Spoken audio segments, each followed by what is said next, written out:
Good morning. This is the BLAINESWORLD webcast that can be found each week on Facebook, YouTube, and LinkedIn. You can also listen in on Spotify or Apple Podcasts. And you get more information about the show and previous shows at our website, which is behind me, blainesworld.net. I'm your host, Blaine Greenfield, and I'm here in my Zoom studio in lovely downtown Fairview, North Carolina.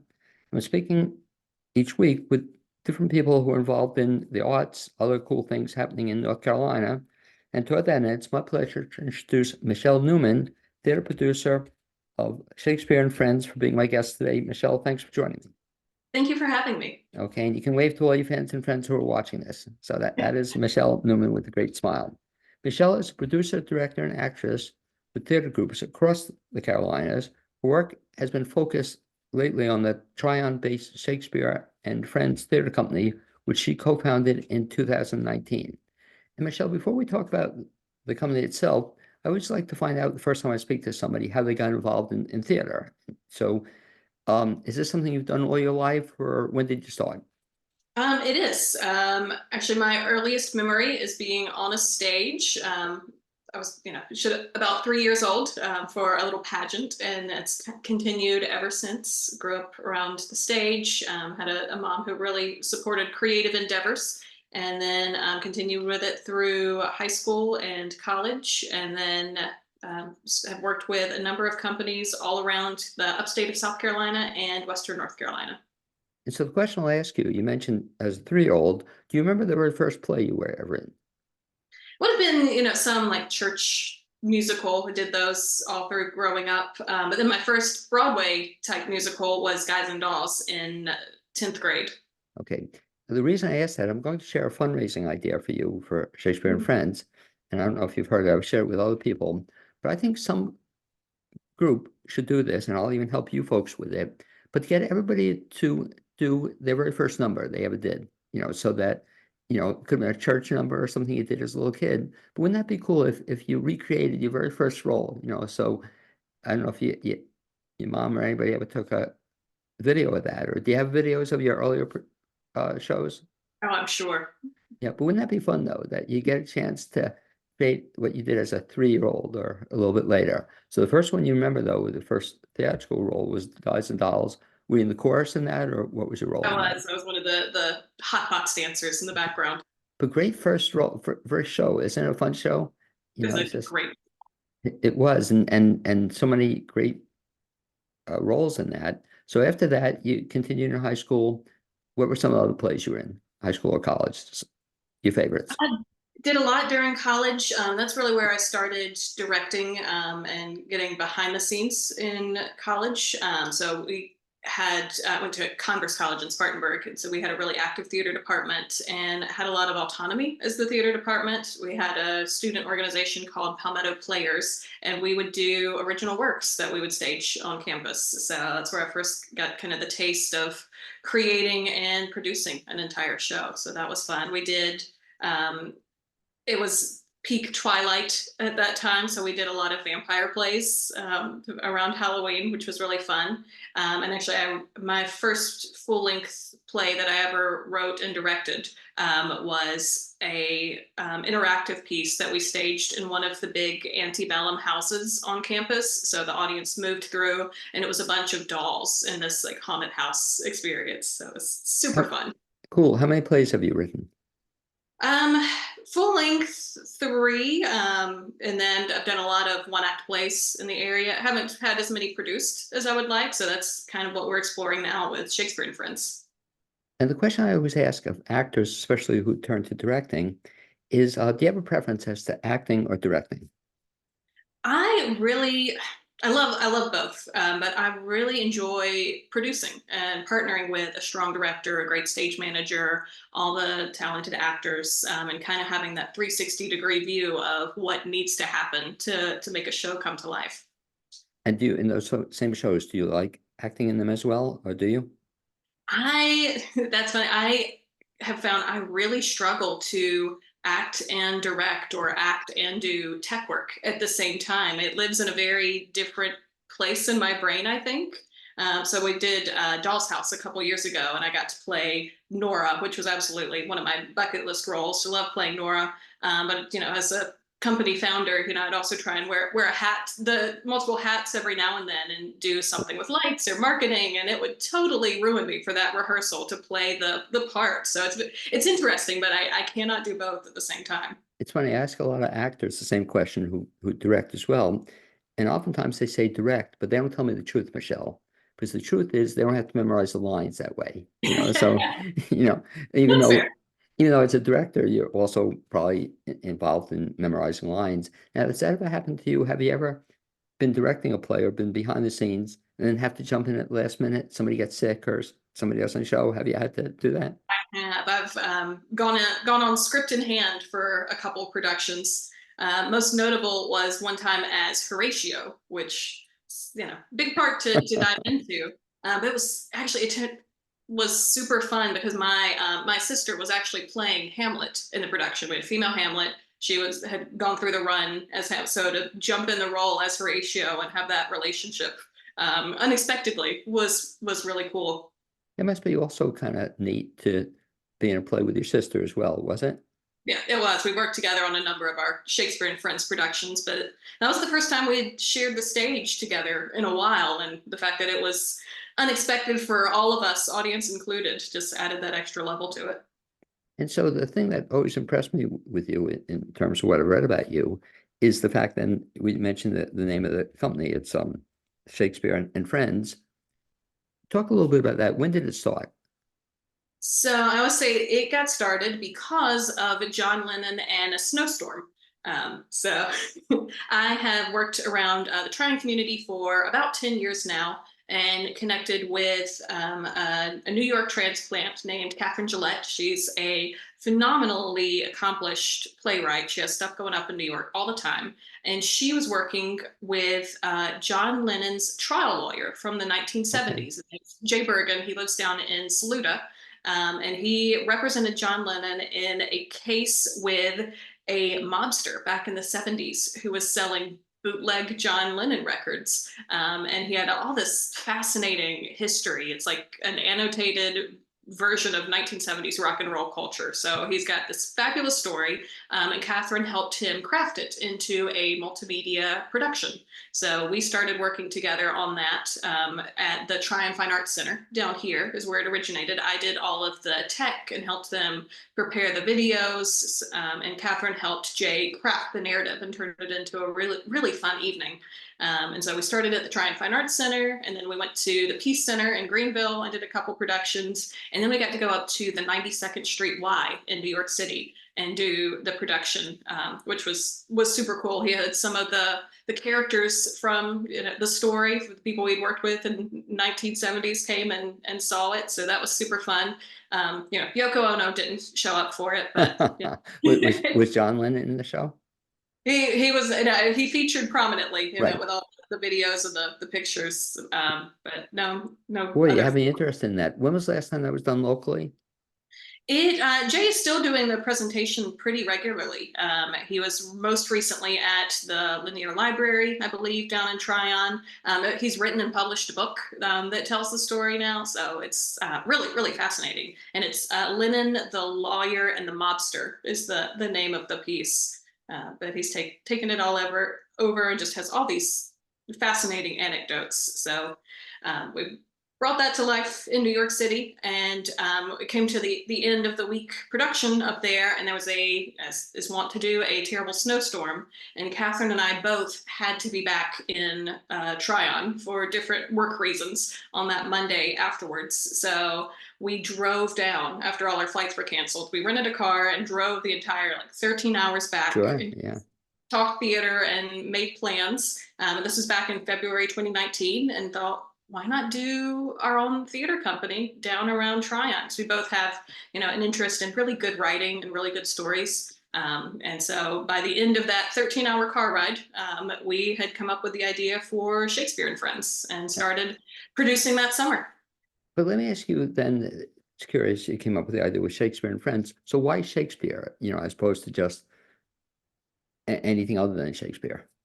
I'm a huge fan of the classics. I love kind of the universal nature of Shakespeare's language.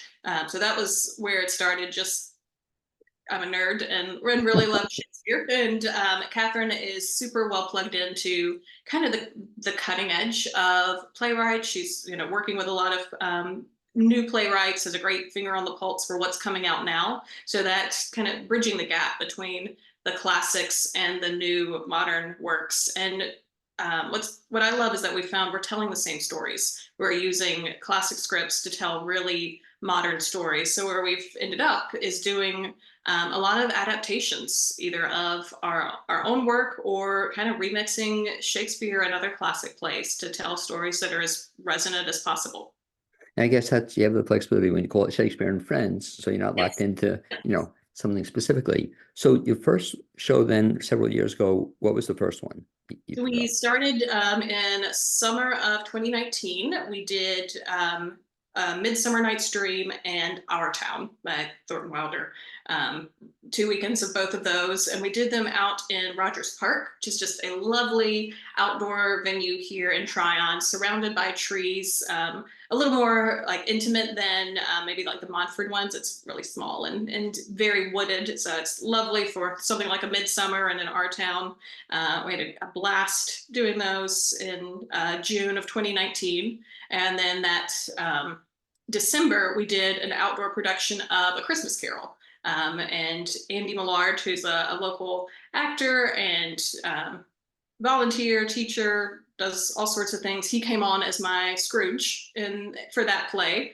And he didn't escape from Shakespeare and Friends since, so he's been involved with this since then. So we had 3 really strong, super fun productions, and then of course COVID-19 hit, so we took about a year and a half hiatus. But being outdoors and so early days in our existence as a company, we were able to get started a lot faster than I think anybody with more overhead, either in the literal sense of a building or overhead in the machinations of a company. We were able to jump right back in there. And so in June of 2021, we were able to do our next production with The Light in the Piazza. It's a lovely Oh, I know it. Yeah. musical from Adam Gatto and Catherine directed. I got to play Clara opposite a regional actor named Chase Wolfe, who also hasn't yet escaped our clutches, but has since gone on to tour nationally and play on cruise ships and off Broadway and all sorts of things.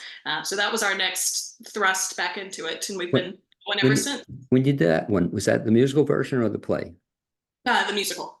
Oh, really? Oh, I'm so sorry I missed it because I used to be involved with SAWT, Southern Appalachian Repertory Okay. Theater, was on the board, Yes, and they and they told did a musical version. I don't know if you saw it, but it was like great. So we would have loved to have seen, the musical version of this. I have to go back to the first play you mentioned, though, the Midsummer Night's Dream and Our Town.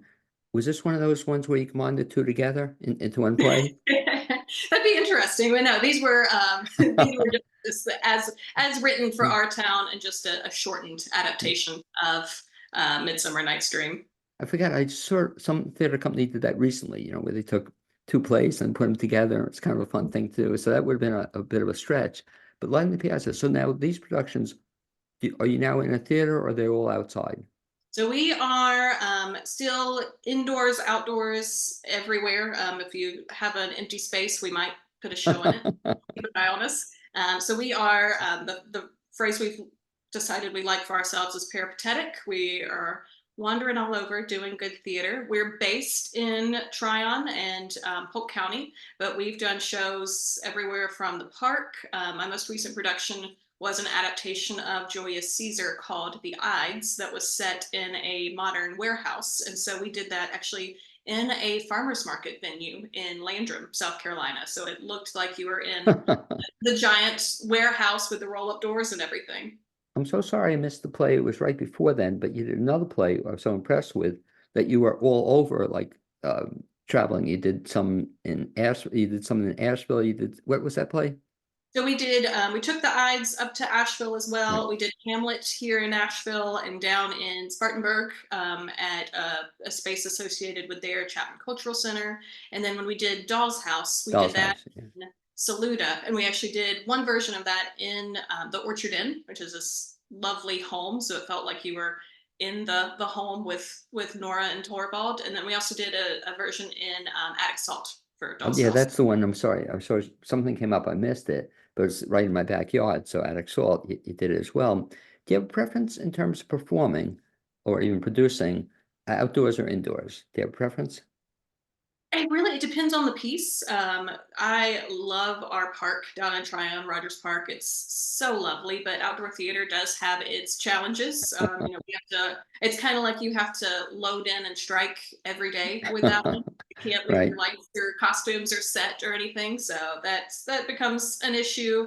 And if you do get rain, that is, stressful. So we do limited runs. So we only do a weekend or two. So if you miss a performance date due for rain, that's a much bigger deal if you're outside and only have 8 shows to make it up. But H- h- it's hard to beat when it works out. How many shows typically get rained out or have been rained out? Now we did. Oh, depends. I did the Crucible out in Rogers Park for only one weekend, and 2 of my 4 shows got rained out. So we had to find an alternative venue. And then I think one of the Light in the Piazza got rained out. But way back for Midsummer, I think we got lucky and we're able to do them all outdoors. This Munford, John Russell told me, that they have an amazing percentage of, like 95% of the shows or 98% run, even though I've been there in some pretty nasty weather, I guess you've had to do that too. Have you performed in the rain as well? Yes, we stick it out, but they've got a great audience that's willing to hang in there with them. For Rogers Park, it's stone seats, so it gets a little more uncomfortable in the rain. So we have to How keep many that. does, I haven't been there, but you got me interested in it now. How many does it seat? It can fit if you really squeeze, probably close to 300. Oh, okay. Very nice, nice crowd. So talk to me then, updated. So started before 2020, we're now into 2024. Um, Describe your season. So you typically do how many plays a year? 3 or 4 full main stage productions. Over this past year, we've started doing more stage readings. So we did I think those are a little more accessible for both a director and an actor standpoint. It takes off a lot of the pressure. Like you said, if you don't have to have your lines memorized, we want to open up the experience to as many people as possible. So that's been a fun way to add that on. So for this season, we're doing 3 main stage shows and then 4 of the staged readings, and it kind of varies season by season over the last few years. And so the stage readings, are they also outside?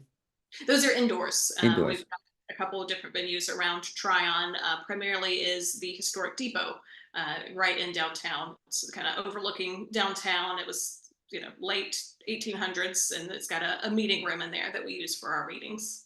And one of the great things people will see if they come to Shakespeare and Friends is Tryon is a really cool town. I'm getting used to it, but there are a lot of, neat restaurants and a lot of good places to go to. So it's a fun place to do, I guess, theater. So this year, well, we'll go from, I guess, what's coming up, and then we'll go back to what you've done. So you're coming up, you have a show coming up in June, I think you were telling me. Is that correct? So we're going to be doing a production of The Last 5 Years. So it's a Oh, I Jason know Rock it. musical, 2 person.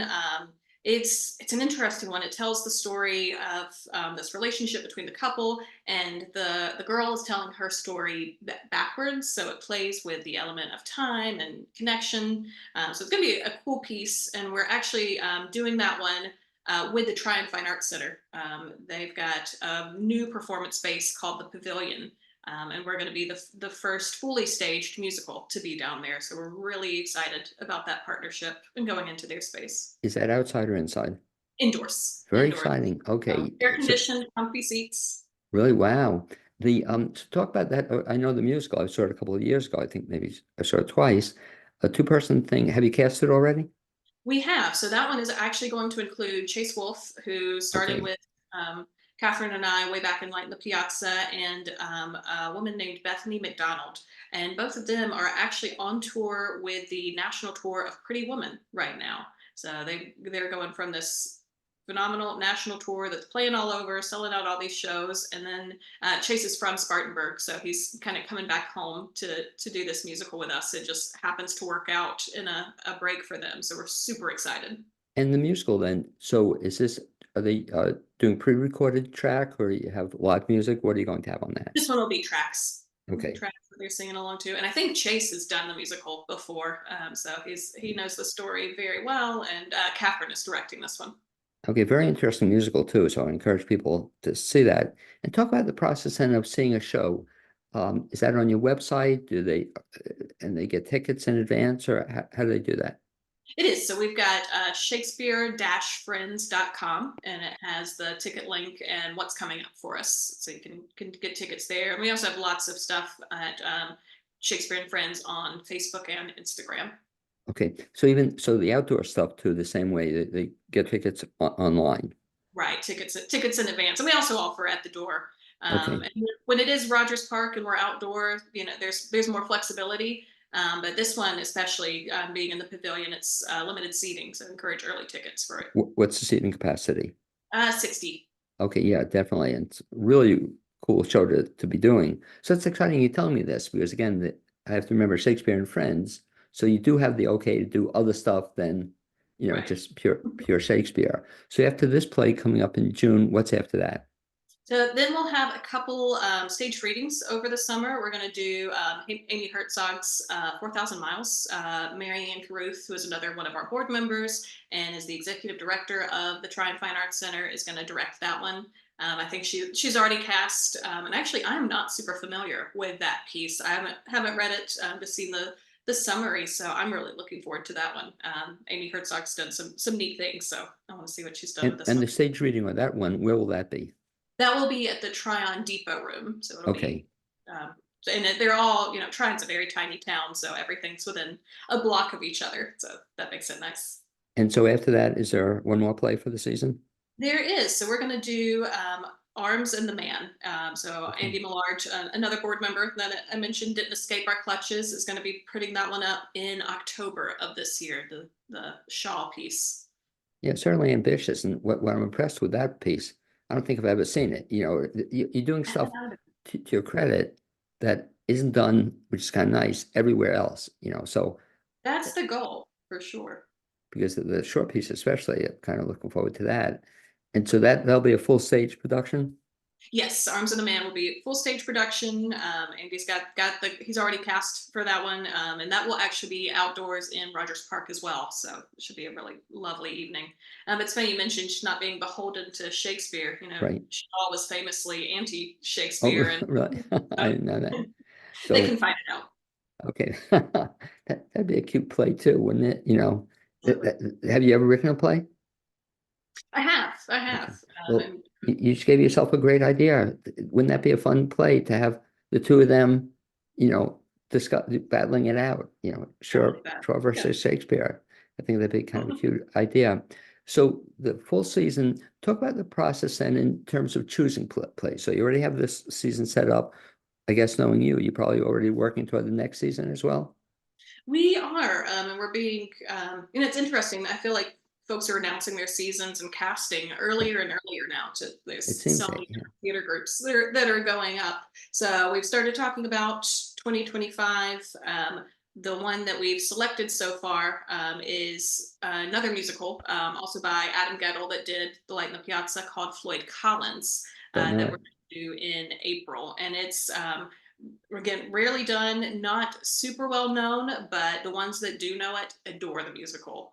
It's got that same lovely music from Light in the Piazza. It's a really incredible score, and it's the story of an explorer who is up in the Mammoth Cave system in Kentucky and gets trapped in a cave. And it's his experiences and the community that rallies around him, trying to rescue him from this cave. And it's got really kind of a cult following since it's debuted in New York. So Catherine is directing that one, and we have a new guest director coming on, someone who hasn't worked with our company before, named Ashley Robinson, who's played the role twice, has done a number of shows in London's West End, and has worked in New York. So he heard that we were doing the show and loved the piece, and wanted to get involved. So we're excited to bring Even him on. your even your rehearsals, where are they held? Anywhere that we can without getting into trouble for trespassing. No, we frequently rehearse in the Triumph Depot or in Rogers Park or whatever corner of town is available. And it's interesting with being in Tryon, we pull actors in from the Greenville-Spartanburg area as well as the Asheville area and right around us in Polk County. So not infrequently, we'll pop up the mountain for an Asheville rehearsal or down to Spartanburg, just depending on who's in what scene. So we're really all over the place. So as you're speaking, among other things you're doing, you're working on the 25 season. And I guess that's life of a producer, theater person. You're doing, I guess, about 27 things at once simultaneously. And when I'm at my most happy, yes, for sure. Great. um, So finish then. So going back to this past season, so you mentioned the upcoming shows. What else did you do already this past season again? Just recap them. Right. So we the most recent one was a production, like I mentioned, an adaptation of Julius Caesar called The Ides that I wrote and directed, and we modernized it. So instead of the ancient Roman factions, it was set in a modern warehouse with probably some very recognizable parallels to some major delivery companies. And it updated the factions to pro and con for unionization within this warehouse environment. And the way the language from 400 years ago about something that happened 2,000 years ago fits like a glove on our current ripped from the headlines fights. It was really, really exciting to work through. So we did that one back in March. We did it over the Ides of March, of course, on the 15th, and then did another weekend up here in Asheville. So that was our big one back in March, but we're not really done with that one. So I'm working with Anthony Abrera, that's been on the show before. It is one of the co-conspirators with me to, continue workshopping that script and see what we can do and add more of multimedia and film elements to it and take it to that next step. Talk about the writing a script or said adapting it. Do you prefer? It's not a either or question, I guess. But you've written original stuff, and I don't know too many people who do adaptations. So you'll take a play and then adapt it. Is that kind of a fun thing to do? It really is, and it's something that we started doing fairly recently.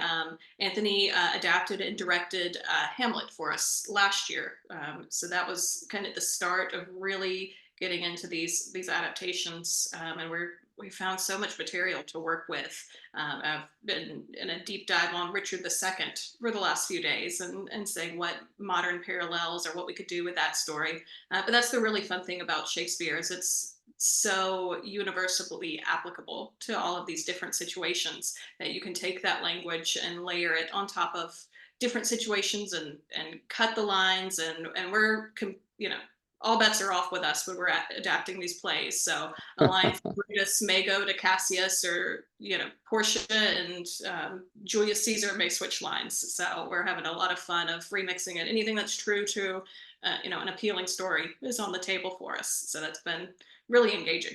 When you write, do you write like, are you one of the people who gets up every morning at 7 o'clock and writes for 3 hours, or what's your writing process? Oh, absolutely the opposite. I'm definitely a night owl. So I'll be writing, until 3 o'clock more often than No, not. but you said I've always wondered with writers, do you sit down even at night at 10 o'clock whenever you start? Do you then write every night for 3 hours? Are you disciplined like that? I am not, honestly. I probably should be.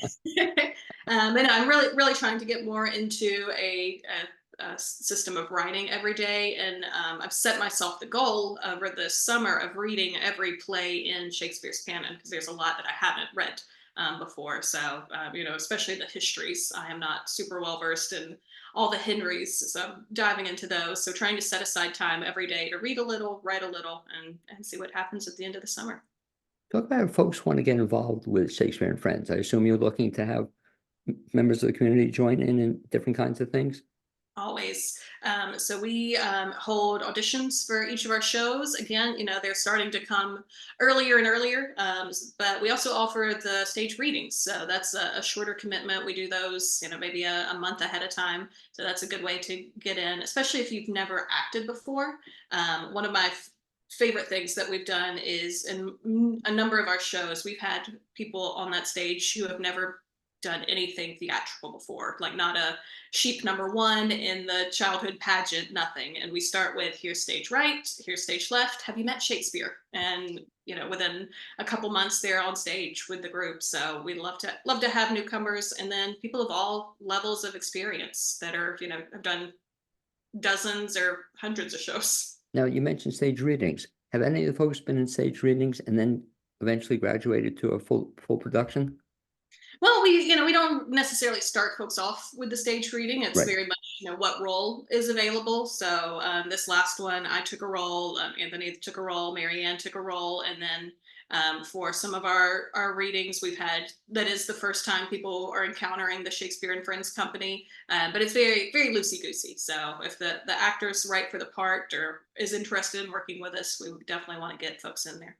Now, aside from stage readings, they're looking for members of the community to get involved in other ways as well. Can they help out if they want?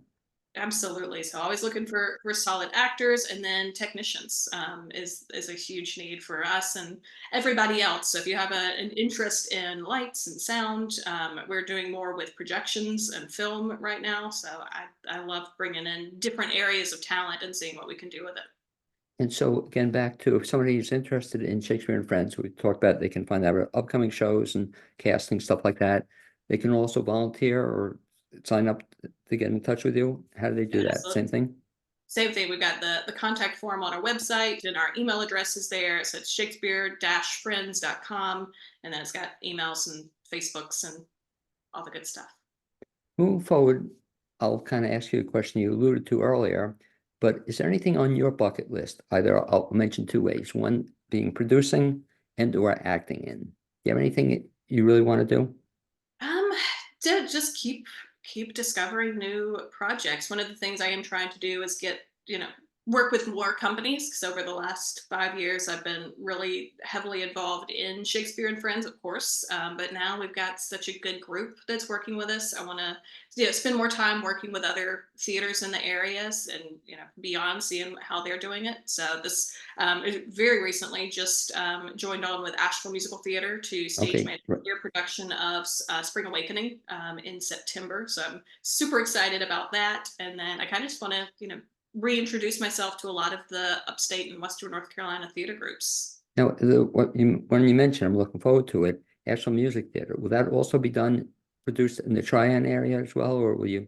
No, so I'm just joining on with that company. They're performing at the Wortham Theater. They've got three Right. musicals coming up this summer, and then I'll be stage managing Spring Awakening. Okay, so in your spare time, Yeah, okay, yeah, they do some nice work. All right. So did you see the first show they put on? I did not, but I heard really great things. So. Really good. And they have some very talented people on that as well. So to recap, if we can, Michelle, we're talking about Shakespeare and Friends, but not just Shakespeare. So people have to remember that. And best bet to find out about that is, I guess, the website again is what? Right, it's shakespeare-friends.com. And then all our handles on Instagram and Facebook are Try on Shakespeare. Okay. And so if folks want to keep in touch with you, that's kind of the best bet, I guess. It's a good start. I'd like to thank you for being my guest on this Blaine's World episode. Also like to thank my producer, Cappy Tassetti. Hopefully we'll see you something coming up in the near future, Michelle. Thanks an awful lot. So much. Okay, and we'll see you soon.